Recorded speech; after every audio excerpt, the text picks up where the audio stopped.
What is up, everyone? It's Taylor from AfrofishOG here, and today we are going to be jumping into every Mario Kart course ranked. I know this is a long time coming, and I've been putting this off. A lot of it is because of the fact that it's a very long video, just trying to get my mind around to doing it, and I've been very busy. So we're finally going to get into it. We'll be taking this into pieces. I don't know how many tracks we'll do each time, just because this is such a long video. This is not going to be one I can just sit through in 2 hours and 45 minutes. It's like longer than, it's like almost a Lord of the Rings movie. So we're going to jump right in. We're going to check this out. And be sure to keep following because we'll be going part one, part two, part three, as many parts as needed. Alrighty, everyone. Make sure to check down all the socials down below. And without further ado, we're going to jump right into the video. Just as one note as well, we will be skipping the intro. The intro is like 7 minutes long, so we're going to skip the intro and jump right into the actual video.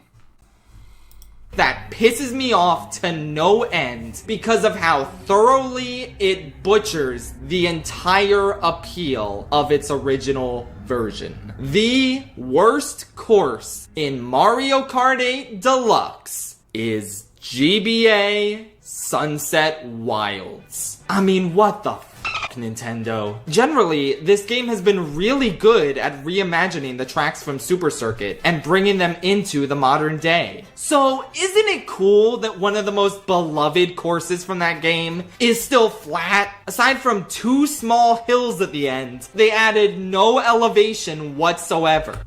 I will just say real quick here, I never played the GBA version, so this is all kind of new to me. Personally, this would not be my worst. It'd probably actually be the Cheese Land. I hate the cheese one. They couldn't even be bothered to lift these boost panels any higher than not at all. This feels more like a remake of a Super Nintendo track than the actual Super Nintendo track remakes. It's even complete with those dumb multicolor blocks that horribly clash with the track's aesthetic. They also obviously removed the Shy Guy tents, probably for the best, but they didn't replace them with something nearly as interesting. It's just regular dancing Shy Guys who make for far less memorable obstacles. There are awkward mud slicks, I guess? I don't even know what these are because the texture's so weird looking. It's just such a nothing inclusion of a course. Like, the good music is the only thing holding this one together. Well, that and its most famous gimmick, the sun setting as the laps progress. I can't wait to see that in glorious HD. Whoa. Where's the sunset? Are you fucking kidding me?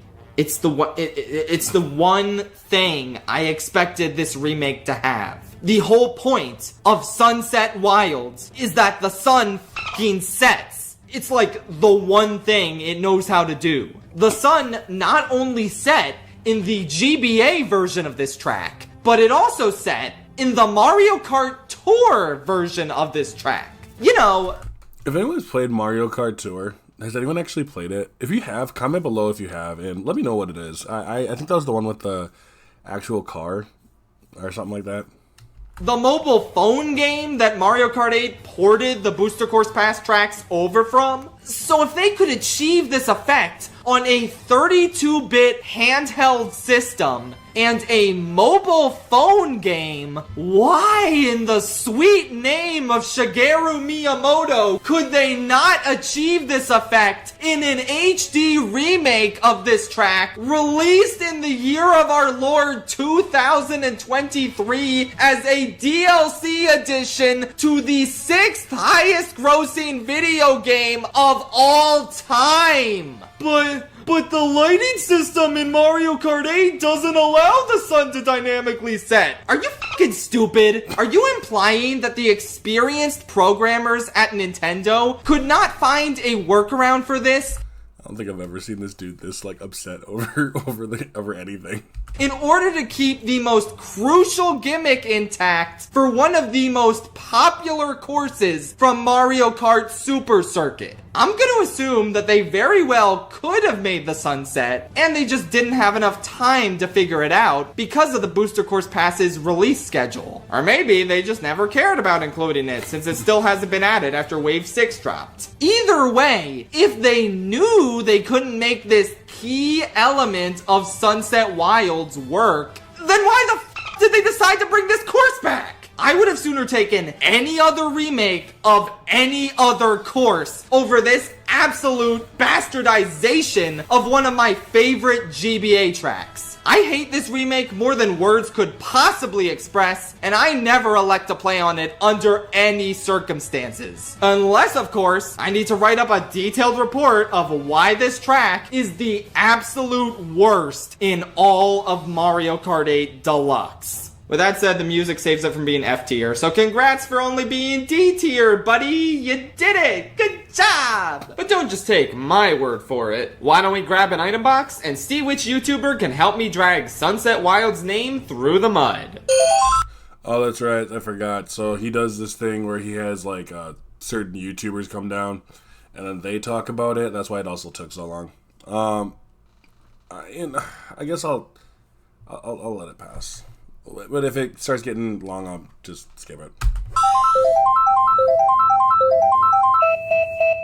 Looks like it's Get Mads. GBA Sunset Wilds without the sunset? What next? Deep Cut without Big Man? Rhythm Heaven without Hubert? Crocs without the funny holes in them? So many people were hyping this track up to being a banger. So when it turns out to just be alright, and it's missing a crucial part of its identity, its perception goes from one of the best tracks stuck on the GBA to one of the best tracks stuck on the GBA! This is a deepfake! This track's perception is ruined for veterans and disappointing to newcomers. Just play Mario Kart Stadium instead. It's Toad Circuit! Yeah, Toad Circuit! Woo! Finally, Toad Circuit! Yeah, baby! Toad Circuit sweep! 1 todillion tickets! Much like how Patrick gaslit me into liking Figure 8 Circuit, I am absolutely obsessed with Toad Circuit solely because my friends started gassing it up as an ironic joke. And we never really stopped doing that. But like, look at this majestic beast of a course. Don't you just adore the simple, incredibly boring layout, the untextured grass and worse looking toad balloon, the fact that it was selected over literally any other 3DS course since all of them are better except like Cheap Lagoon? If this was the literal first course of the Booster Course Pass, maybe it would have felt a tiny bit more acceptable. But since we always gotta start out with the city course, Toad Circuit gets to be course number 2. That's kind of interesting, because I always figured that, like, for me, the tour ones were the ones I was not a fan of. So, I guess I just don't remember playing this one. And it's funny, because I just played it a couple of days ago. Just played Mario Kart. Just don't remember this course. Isn't that cool? Do you guys love Toad Circuit as much as I do yet? Are you on my wavelength in terms of accepting this as the Lord and Savior of all of Mario Kart? Ain't you ever seen my train collection? Alright, but yeah, unchicanery for a second. This is maybe one of the most insulting picks in the entire Mario Kart series, and it pretty much became the poster child for the lack of effort Nintendo initially put into the Booster Course Pass. I feel like since they got it out of the way in Wave 1, it didn't really hit us as much as it should have how much of a wasted slot this is. There's very few tracks in this game I can call a wasted slot. But this one absolutely qualifies. The original was C tier for me, but I think the circumstances of this inclusion, coupled with the fact that every aspect of it looks worse Was it on, like, the GBA or something? Or maybe DS? than the 3DS version, makes it absolutely worthy of a D tier slot. Just terrible. One of the worst courses in the game. Except it's Toad Circuit, baby! I love Toad Circuit, Charlie! I love Toad Circuit! Actually, I do have an unironic compliment for it. I'm not really factoring how a course feels to play on 200cc into this, since that would make all of them really complicated to rank. But because of how simple this course is, it's actually a blast on 200cc. But like, so is Mario Kart Stadium, so who cares about Toad Circuit? Other than the fact that it's Toad Circuit, baby! So, obviously a ton of people have complained about the fact that so much of the Booster Course Pass has been taken up by Mario Kart Tour city courses. Even though it's abundantly clear that those city courses are the whole reason the Booster Course Pass exists in the first place. Look, Mario Kart Tour isn't gonna stay online forever. Eventually, all of the brand new courses in this game were gonna get lost to the ages. And putting them all in Mario Kart 8 was Nintendo's way of preserving them forever. This whole DLC was a city course laundering scheme. So as much as these courses typically don't live up to the fan favorites from real Mario Kart games, they pretty much all had to be here. And to their credit, I don't think any of them are awful. Except for Tokyo Blur. What the hell happened here? Don't these devs, I'm not gonna lie, I got a huge bias when it comes to these. I hate any of the chilled ones, or the tour ones. I hate them all. Live in Japan? You'd think they'd have the personal experience to not make this course the most boring and generic thing ever. I mean, it's just a road. Adding a couple of thwomps here and there doesn't make this any less basic and short. Laps 1 and 2 are barely different, and somehow 3 is the worst and most boring lap of all. This course has nothing in it to make it stand out, and it does a really poor job of representing how beautiful of a city Tokyo is. All in all, you can really tell that this was one of the first city courses they made for tour. It sticks out in a really bad way compared to the other much more ambitious city tracks. He's back again, and he's back again. Oh my god, get out of here! I have no clue what they were thinking with this inclusion. Yeah, I actually really like this course. I don't know why, but I just do. for the sake of fairness, I guess we gotta throw in some Super Nintendo tracks to keep all the 40-year-olds happy. But you could have picked any of the others that never came back. I hate the Vanilla Lakes with a burning passion, but the tour remakes look a lot less terrible than the originals, so I'm mildly interested in playing them. Shako Island 1, I like the little bumps in the original. Put the little bumps in Mario Kart 8. Or you could have finally given us the triumphant return of Mario Circuit 4, which I really liked and would have much preferred since it's never been brought back before. But instead, it's Mario Circuit 3.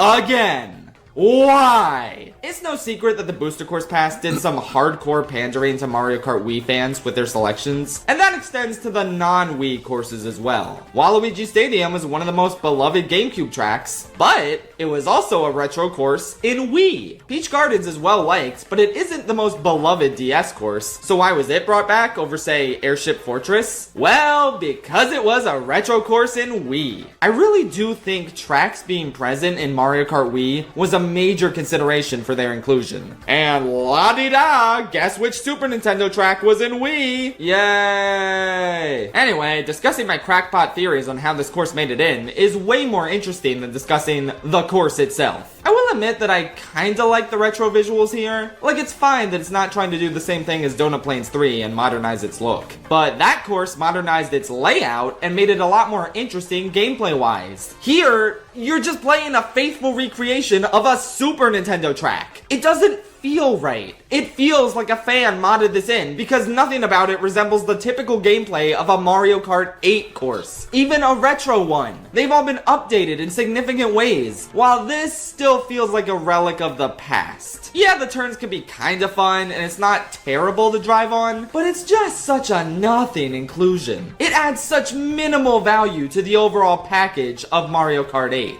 I don't like it. I don't think it was a worthwhile inclusion on any level. Those are just my thoughts anyway. But what does Scott think? Mario Circuit 4, it's all about Mario Circuit 3, because it's always Mario Circuit 3, because it's been remade the most of any Mario Circuit from Super Mario Kart, and for good reason. Just take a look at the difference between all the Mario Circuits and tell me which one you'd pick to have remade. Keep in mind, none is a valid answer. The way this looks reeks of how retro tracks looked back in Mario Kart Wii. You can tell because this was a retro track in Mario Kart Wii. Back when they just weren't up to snuff with the quality of the new tracks. Well, at least the music is like 2% different. As for the track itself, you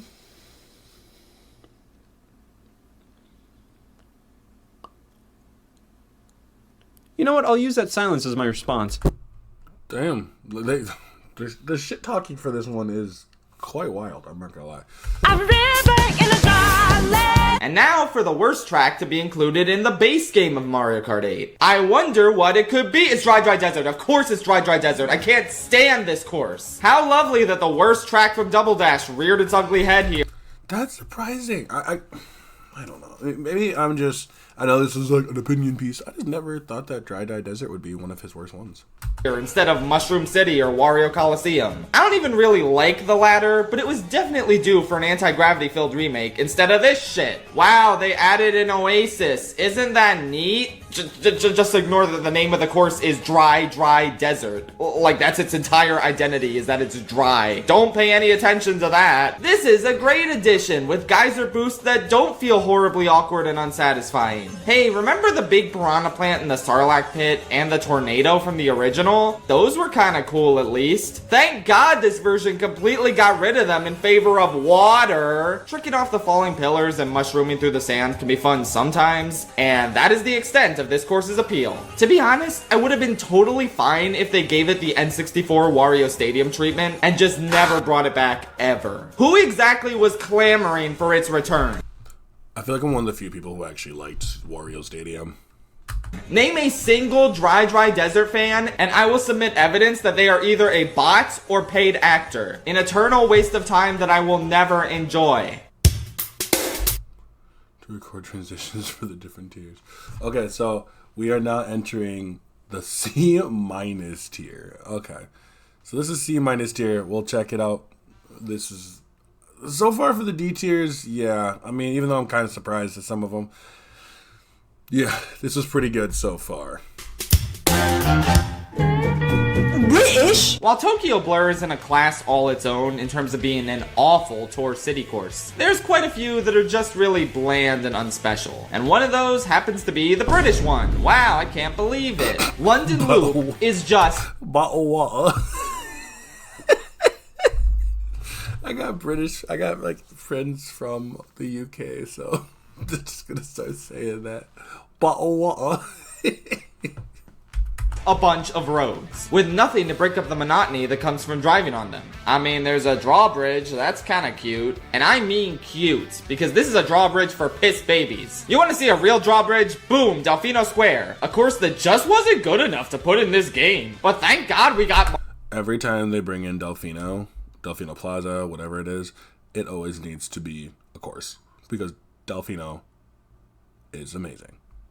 Mario Circuit 3, am I right, gamers? I don't even remember what segment this was for. Oh yeah, London Loop. I forgot because this course is so boring. Oh, but the chain chomps are a reference to the Queen's corgis. Yeah, that's great, but like, chain chomps are everywhere in this damn series. Who cares if they're in this course? Especially since it has no other obstacles aside from that.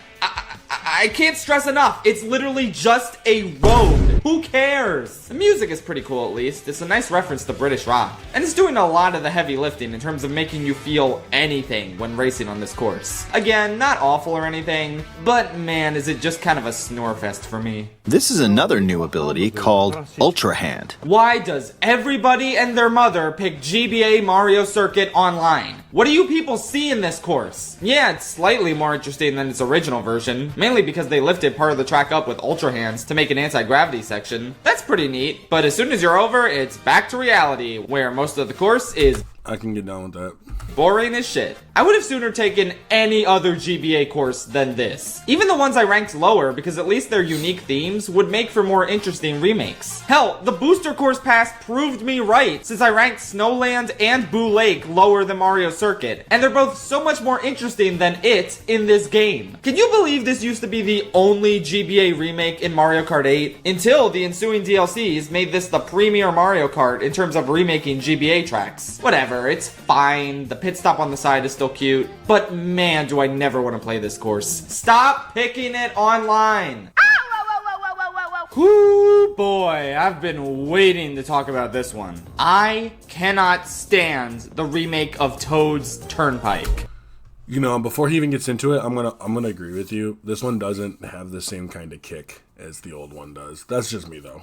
They took something so unique, both aesthetically and gameplay-wise, and turned it into just a worse version of Moonview Highway. And I thought this way before they added Moonview Highway into the game, so this course is even more worthless now. Coolio! The amazing, unique skybox from the original is gone, replaced with regular-ass night. There's pointless wall driving, the item boxes on the sides have been replaced with coins, which is much less cool, and perhaps the biggest issue is the fact that they made the track so much wider, meaning the tight, difficult traffic dodging segments of the original are pretty much entirely gone now. The cars are so easy to dodge, meaning you're just left with a pretty boring figure eight. Hey, does that sound familiar to anyone? There is precisely one cool new addition to this course, and that's these trucks that have glider ramps in the back. Those can be pretty fun to utilize. Otherwise, this is a baffling miscalculation that doesn't have anything I like about the original Toad's Turnpike. Even the music, while fine, can't really be considered a legitimate upgrade from the original. I pretty much never want to play on this course, especially now that Moonview Highway is back. Finally, a real traffic dodging course. John, this toothbrush is bone dry. Like, you looked down and he said bone dry. Bone Dry Dunes is the near unanimous pick for the worst brand new course added to Mario Kart 8.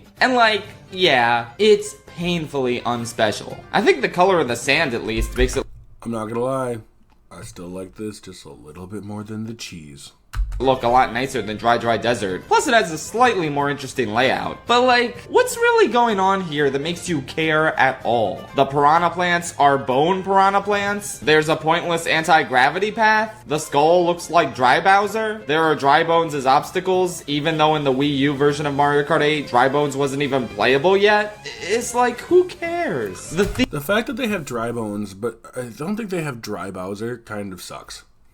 Theme is boring as sin, and the gameplay on this course is absolutely nothing special. It's not quite an awful course, just an incredibly mediocre one with no reason to play it. I have to assume that the brand new Wii U DLC courses that weren't themed around a certain series, like Dragon Driftway, Ice Ice Outpost, Super Bell Subway, or Wild Woods, were scrapped course ideas for the base game. So like, they prioritized the most boring course idea ever over all of these choices, which all ended up being much better tracks. Good choice, Nintendo. Glad to see you guys have your priorities in order. When do we get to the ride? This is the ride! Water Park is genuinely so frustrating to me. I mean, have you ever been to a water park? You know how fun some of those slides are? Now imagine a Mario Kart course based on one of those slides. You could have rushing water boosting you like in Big Blue, or half-pipe sections where the course takes a sharp turn. There are so many possibilities with this theme. So what did Mario Kart do with it?